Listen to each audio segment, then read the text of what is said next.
Police வீட்டு முன்னாடி வந்து நின்னுக்கிட்டு சோழன் ஃபேமிலியவே அரெஸ்ட் பண்ண போறதா சொல்றாங்க. அதுக்கு உடனே நிலா இருந்துகிட்டு, எதுக்காக சார் அரெஸ்ட் பண்ணணும்? அவங்க என்ன தப்பு பண்ணுனாங்க? பொம்பளை பிள்ளைய அங்க பஸ் ஸ்டாண்ட்ல நின்று கேவலப்படுத்தி பேசினவங்க எல்லாம் இன்னைக்கு நல்லவங்க ஆயிட்டாங்க. நாங்க அமைதியா வந்து ஏன் என்னை கேவலமா பேசினதுனால 2 அரைச்ச கொடுத்ததுல என்ன தப்பு இருக்கு? அவங்க கம்ப்ளைண்ட் கொடுத்தா நானும் தான் கம்ப்ளைண்ட் கொடுப்பேன் அப்படின்னு சொல்றாங்க. அதுக்கு உடனே இங்க வானதி அவங்க அம்மா இருந்துகிட்டு, எங்க இருந்தோ வந்து சொல்றவளெல்லாம் நீங்க நம்பாதீங்க சார், இந்த பொண்ணு சரியான அல்ப பொண்ணு, அதனாலதான் இப்படி 5 பையங்களோட குடும்பம் நடத்திக்கிட்டு இருக்கு அப்படின்னு சொல்லிடுறாங்க. இதை கேட்ட வானதி இருந்துட்டு, அம்மாச்சி வாயை மூடுமா, நீயும் ஒரு பொண்ணு தானே, இப்படி பேச உனக்கு வெக்கமா இல்லையா? அவங்க எவ்வளவு பெரிய ஆள் தெரியுமா அப்படின்னு சொல்லும் போது இங்க நிலாவே சொல்றாங்க, சார் நான் மனோகர் அவங்க பொண்ணு, எங்க ஊர்ல எங்களுக்குன்னு ரொம்ப மரியாதை இருக்கு. அப்படி இருக்கும்போது நான் இந்த குடும்பத்துல வந்து வாழ்ந்துகிட்டு இருக்கேன், நான் லவ் பண்ணேன், அதனால வந்துட்டேன் அப்படின்னு சொல்றாங்க. அதை கேட்டதுமேட்டு இங்க போலீஸும், என்னமா சொல்ற,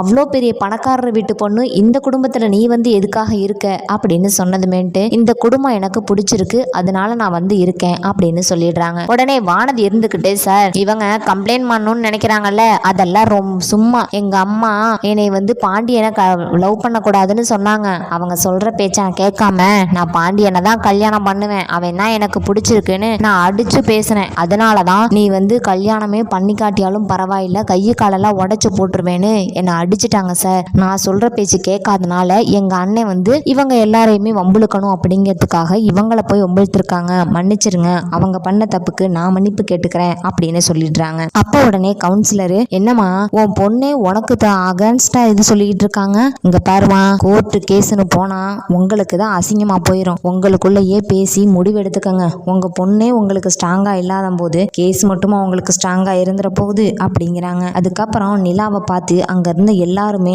ஒரு மொத்தவங்க ஒரு மாதிரி பேசுறத பார்த்துட்டு வானதி சொல்றாங்க, இந்த பொண்ணு இந்த குடும்பத்துல நல்லதான் இருக்காங்க, நீங்க நினைக்கிற மாதிரி இந்த பொண்ணு கிடையாது, நானும் அடுத்து இந்த குடும்பத்துக்கு தான் கல்யாணம் பண்ணிட்டு வரப்போறேன், பாண்டியன் தான் என்னோட புருஷன் அப்படின்னு சொல்லிட்டு அங்க இருக்க எல்லாரும் முன்னாடியும் கொஞ்சம் கூட கூச்ச நாச்சமே இல்லாம சொல்றாங்க. அதை கேட்டதுமேட்டு வானதி அவங்க அம்மா கோவப்பட்டு, அடியே இந்த பிச்சைக்கார குடும்பத்துல கல்யாணம் பண்ணிட்டு வந்து வாழணும்னு ஆசைப்படுற மாதிரி அது சாணியை கரைச்சு தானே தான் தலையில ஊத்திக்கிறதுக்கு சமண்டி, இந்த குடும்பத்துல வாக்கப்பட்டேன்னு வச்சுக்க, இந்த பொண்ணுக்கு வர்ற பேச்சு தான் நாளைக்கு உனக்கும் அப்படின்னு சொல்றாங்க. எதுக்குமா, ஊரு நம்ம எப்படி இருந்தாலும் பேசும், நம்ம நல்லது செஞ்சாலும் பேசும், நம்ம கெட்டது செஞ்சாலும் பேசும், ஊர்ல யாரோ எப்படியோ இருந்துட்டு போறாங்க, எனக்கு இவங்கள தான் பிடிச்சிருக்கு, அதனால நான் இவங்க கூட தான் இருப்பேன், இவரோட தான் வாழுவேன், உங்களால என்ன பண்ண முடியுமோ அதை பண்ணிக்கங்க, ஆனா பாண்டியன் கிட்ட இருந்து மட்டும் என்ன பிரிச்சிடாதீங்க, பிரிச்சிங்கன்னா என் வாழ்க்கையில நான் எவ்வளவு மோசமான நிலைமைக்கு கூட போயிருவேன், நீங்க எனக்கு கல்யாணம் பண்ணி என்னை அழகு பார்க்கணும்னு நினைச்சீங்கன்னா தயவு செஞ்சு போயிடுங்க, இல்லைன்னா ஒரு பொண்ணே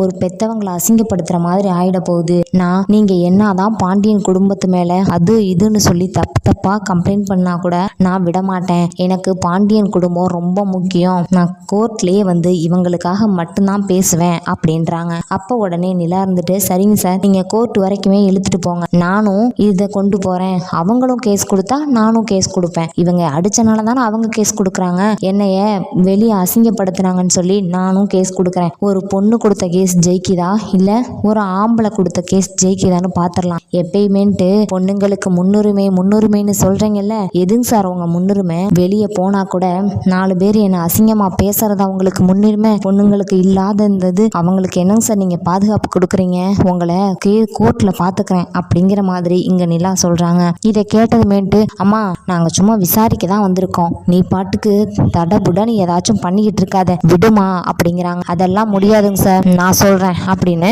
மறுநாளே கோர்ட்டுக்கு கூட்டிட்டு போயிடுறாங்க. போய் ஒரு பக்கம் இங்க நிலா நிக்கிறாங்க, இன்னொரு பக்கம் வானதி நிக்கிறாங்க. நடந்த உண்மை அத்தனையையும் நிலாவும் வானதியும் மாத்தி சொல்லிக்கிட்டு இருக்கும் போது இங்க இவங்களுக்கு பயம் வந்துடுது, என்னடா இந்த பிள்ளைங்க என்ன நம்ம பையன் மேல திருப்பி விட்டுருமே அப்படின்னு சொல்லிட்டு பேசி முடிக்கங்குள்ளாட்டி அங்க நீதிபதியும் ஆர்டர் சொல்லிடுறாங்க, இவன் இந்த மாதிரி ஆளுங்களை தான் போலீஸ்ல புடிச்சு கொடுக்கணும் ஃபர்ஸ்ட் அப்படின்னு சொல்லிட்டு அவங்களையும் போலீஸ்ல புடிச்சு கொடுத்துட்றாங்க. அதுக்கப்புறம் நிலாவுக்கும் வானதிக்கும் மரியாதை செலுத்துறாங்க நம்ம நீதிபதி. இப்படிப்பட்ட பொண்ணுங்கள் ரொம்ப தைரியத்தை வளர்த்துக்கணும், இப்ப இருக்கிற காலகட்டத்துல பொண்ணுங்க வாழ்றது ரொம்ப கஷ்டம் அப்படிங்கிற மாதிரி அவர் சொல்லி வழி அனுப்பி விடுறாரு.